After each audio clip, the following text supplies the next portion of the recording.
అన్నాను. మీరు చెప్పినంత నమ్మకంతో నిలబడితే వెంకటేశ్వరుడు పిలుస్తాడా దర్శనానికి అన్నాడు. నేను హామీ, ఖచ్చితంగా పిలుస్తాడన్నాడు. నేను మీరు చెప్పినట్టు బతికి చూస్తానన్నాడు.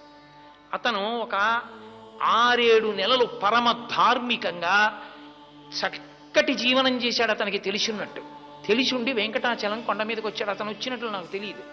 అతను కొండ మీదకి వచ్చి నాకు ఫోన్ చేశాడు. ఏమని ఫోన్ చేశాడంటే, నేను కొండ మీదకి వచ్చాను, మహాలఘు దర్శనం జరుగుతోంది, నిన్ను నమ్మి ధర్మాన్ని పట్టుకున్నాను. గురువుగారు చెప్పారు, ధర్మం పట్టుకుంటే నువ్వు దగ్గరికి తీసుకుంటా ఉన్నారు. నన్ను కూడా తోసేస్తారా? నన్ను దగ్గరికి రానివ్వవా? నువ్వు నన్ను దగ్గరికి రానివ్వకపోతే ఇక నా శేష జీవితంలో ధర్మం పట్టుకో. నువ్వు నన్ను ఇవాళ దగ్గరికి తీసుకుంటే నా ఆఖరి ఊపిరి వరకు ధర్మం అవుతావు, నీ ఇష్టం అనుకున్నానండి.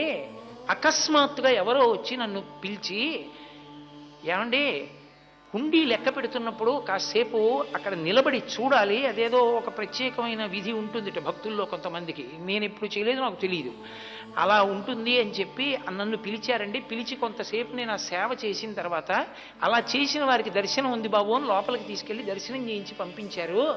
గురువుగారు నా ఆఖరి ఊపిరి వరకు నేను ధర్మం వదిలిపెట్టను.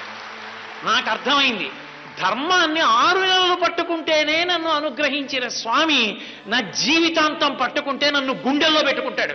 కాబట్టి నాకు ఇంకేం వద్దు గురువుగారు, నేను ఎంత పెద్ద పదవిలో ఉండనివ్వండి, నేను చేసే సంతకం ధర్మచట్రంలోకి ఇముడుతుందా అదొక్కటే చూసి పెడతా. నేను బతికితే ధర్మానికే బతుకుతున్నానా, నేను శరీరం వదిలిపెట్టేస్తుంటే ధర్మానికి వదిలిపెట్టేస్తున్నానా? ఇదే నా జీవితానికి పరీక్ష. ఇక నాకు ఇంకొక మాట లేదు గురువుగారు, నేను ఇలా నిలబడిపోతున్నాను అన్నాడు. నేను మురిసిపోయా. ఇన్ని గంటలో నా శ్వాస ఖర్చు పెట్టే ఉపన్యాసానికి